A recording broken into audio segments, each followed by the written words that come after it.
93 FM.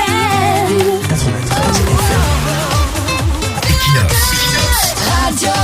Bonjour. Récemment, il y a un lieutenant des gens du 6 novembre qui a déclaré que le plateau technique que le Cameroun a aujourd'hui sur l'ensemble des 10 régions, c'est le même plateau que vous pouvez avoir à l'hôpital américain de Paris, au Canada et aux États-Unis. Selon lui, les hôpitaux régionaux de Bertoua et Bolova, Ngaoundéré, Bamenda, l'hôpital Lakentini, l'hôpital général et central de Yaoundé ont le même plateau technique qu'on trouve à la clinique de Cleveland, l'hôpital général de Massachusetts, la clinique Mayo-Rochester aux États-Unis, l'hôpital général de Toronto, meilleur hôpital du Canada, le centre hospitalier de l'Université de Montréal. Nous rappelons qu'un plateau technique est un ensemble de lieux et d'équipements qui permettent de réaliser généralement à l'hôpital des actes curatifs et diagnostiques. Donc, en termes de qualité des équipements, au Cameroun, nos hôpitaux n'envient absolument rien aux meilleurs hôpitaux du monde. Si on s'en tient à cette déclaration d'un des sociétaires de l'ordre de 82, on ne va pas commenter l'autre-ci, que chacun aille seulement à Google, taper les noms des hôpitaux américains et canadiens que nous venons de citer pour voir si ce lieutenant des gens du 6 novembre est sérieux dans sa comparaison.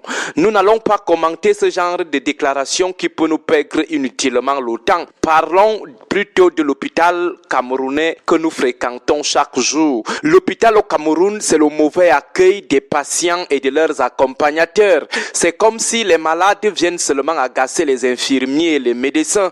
On dirait que les malades viennent seulement se soigner pour rien ou alors qu'ils viennent seulement mendier les soins de santé. Vous êtes malade, vous arrivez, les infirmiers vous regardent comme un faux billet. Certains font comme s'ils ne vous ont même pas vu. Parlez là, ils ne vous gèrent pas du tout. Même lorsqu'il s'agit d'une urgence, ils font toujours comme s'ils ne vous ont pas vu. Ils sont concentrés sur leur WhatsApp et Facebook. Ils sont engagés dans leurs commentaires de quartier. Entre-temps, vous sentez la mort venir. Ce n'est même pas comme chez les Blancs où on voit les médecins, les infirmiers courir. Chez nous, les gens ne courent jamais dans les hôpitaux. Ils marchent à leur rythme. Ils vous répondent à leur rythme. Lorsqu'ils prêtent finalement attention à votre situation, on vous gronde comme un enfant. On vous fait du prendre ou à laisser. Pourtant, ils vont bientôt vous vider les poches avec des prix exorbitants. Ils vous grondent, ils vous regardent et vous parlent. On dirait qu'ils s'agressaient comme ça à un sous-homme de la pire espèce. On traite le garde-malade comme un petit malpropre. Si vous essayez de leur faire une petite observation, une petite remontrance, ou si vous vous énervez un peu,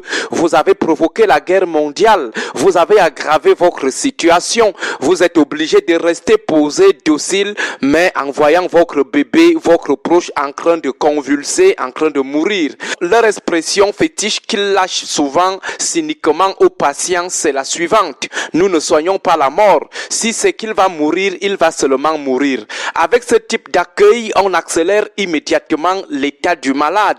On précipite sa mort. Une infirmière vous accueille avec la bouche attachée comme l'ondomba. On dirait que c'est vous, le malade, qui êtes responsable de ses problèmes personnels. Or, ces infirmiers et médecins savent pertinemment que le premier soin dans un hôpital, c'est l'accueil. L'accueil est un soin. L'accueil est le premier soin. L'accueil des patients et de leurs proches à l'hôpital est un moment clé dans la prise en charge globale.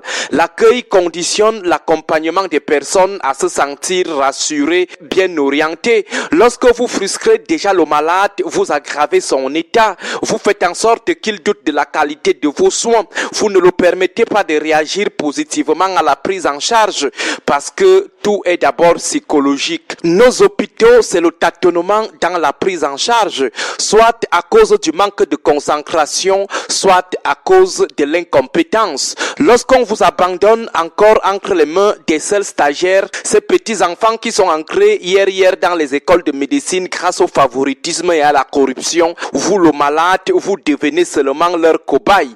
Ils tâtonnent à toutes les positions. Tantôt vous souffrez de X maladie, tantôt vous souffrez de Y maladie. En fin de compte, ils vous diagnostiquent une maladie qui n'a rien à voir avec ce dont vous souffrez. Ils ne disent jamais que ce n'est pas à leur niveau niveau. Ils vous prescrivent et vous administrent des traitements qui n'ont rien à voir avec la maladie réelle qui vous ébranle. On vous fait dépenser comme un con. C'est après avoir changé de médecin ou d'hôpital que vous réalisez que votre corps a été transformé en cobaye. Excusez-nous de le dire froidement, il y a trop d'aventuriers, trop d'incompétents, trop de branleurs, trop de personnes qui manquent de vocation dans nos hôpitaux.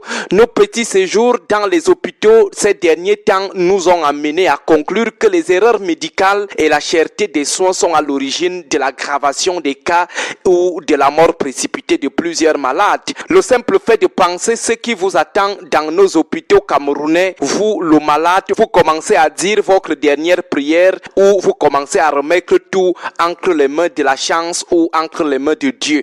Aucune assurance lorsque vous vous rendez dans un hôpital camerounais. Vous y arrivez avec une maladie banale, vous ressortez de là dans le cercueil. Bonne journée à vous tous.